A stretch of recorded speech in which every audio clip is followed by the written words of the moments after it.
X was released in 2022. It takes place in the year 1979, and it follows around a number of young filmmakers who rent out space on a farm to film an adult film on their land, but their views on life and how it should be lived violently clashes with the older couple that live on that same farm, which is when things get to be a little bit crazy and the older folks start killing the younger folks one by one.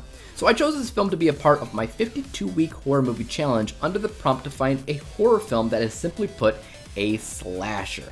Way back in 2009, I went through all of the main slasher films of like the 80s. So obviously with this 52-week horror movie challenge, I always try to watch something that I have never seen before, and because I've seen so many slashers, I didn't really know where to start. But when X came out in 2022, a lot of people had something to say about this movie. It kind of turned heads a little bit. A24 is a pretty popular thing now, and this was just another A24 joint. But I never got around to seeing this or any of the other movies in the trilogy. There's a prequel and a sequel. So I went in relatively blind. I knew some things about it, but other than that, I knew next to nothing. And my overall thoughts about the movie is that it's a movie. It's weird. I don't even know where to start with it because honestly, it's a bunch of things kind of all rolled into one. It's weird, it's unbelievable at times, but at the same time, it is made very well.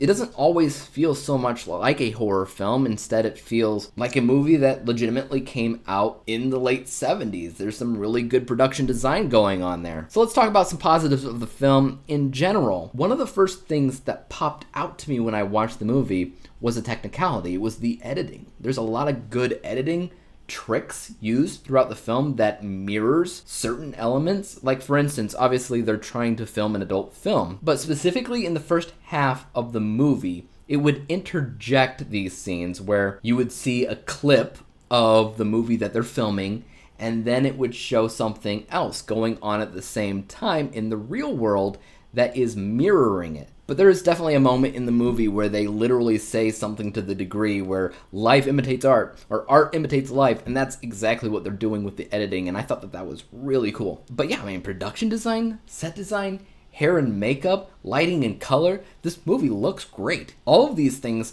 combined really shouts out a love for the films that came out in the late 70s, raunchy films, dirty films, horror films. It's all kind of combined into one main thing. Plus the performances in the film are extremely good. They really are. I really got captivated by who these characters were and what they were doing on screen. And while a majority of them are played by actors that I've seen in previous films, Mia Goth, Brittany Snow, Jenna Ortega, and the guy that plays Jack in Virgin River, among some others as well. But they all do such a great job that I don't really see the actors. I only really see the characters, which is kind of what you want to see. And it's kind of a rarity in certain horror films. When it comes down to the moral of the story, which not a lot of horror films have, this one does have certain things about ambition and how you should probably shoot for the stars when you're younger, because that's when, if you can do it, you can do it. Because once you're older, there comes a point where you're not going to be able to do much of anything,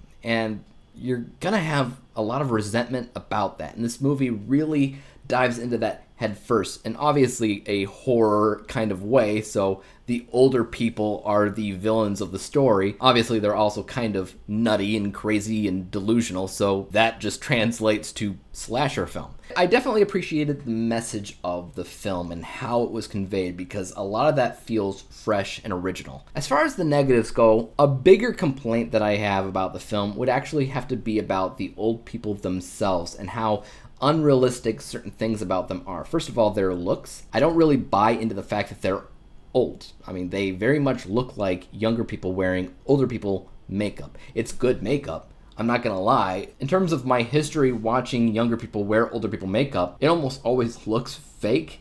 I've seen some really good examples of it, but it's rare and it's few between. But here it is good, but it's also incredibly obvious. I do know that it's younger people and older people makeup, so that suspension of disbelief, it's not really affecting me personally. I also don't believe that the villains of the story are these old people. I just don't. If you watch from the very beginning, they are barely moving. They are crawling. They're moving around like turtles. They're slower than the zombies in a George A. Romero zombie movie. And we are supposed to believe that they have the strength and speed to kill off all these different kids who are otherwise young, strong, fast, and energetic? I don't buy it. How can't these people just run around the old people and get out of Dodge? There's no way. I get that the old people are kind of stealthy and they're doing things without other people noticing, but certain things about that I just had a hard time believing in. The last negative that I have to say about this movie is more of a pet peeve, and that's kind of the pacing. This is a movie that the first half feels different than the latter half. The first half has a lot of slow-moving parts, introducing you to all these characters and introducing you to what they are doing before the madness begins. The madness of a movie, the horror movie part of the horror movie, doesn't really happen into the second half of the film. Again, it's just a pet peeve. It's not a huge negative, but it is a little bit of a balancing act where you probably will prefer one side of the story over the other. I think that there needed to be a little bit more foreshadowing in the first half. I think there needed to be a little bit more horror elements in the first half, maybe not consistently or whatever, but I did believe that the first half needed to be slightly adjusted. At the end of the day, what are my final thoughts on X? I find this movie to be interesting. I mean, not much more than interesting, but definitely it's an experience. Do I want to see the prequel or sequel? As curious as I am to specifically see the prequel, I don't necessarily know if I will. I don't know if I am that invested into the characters and their histories to really see it. I'm not putting it off entirely.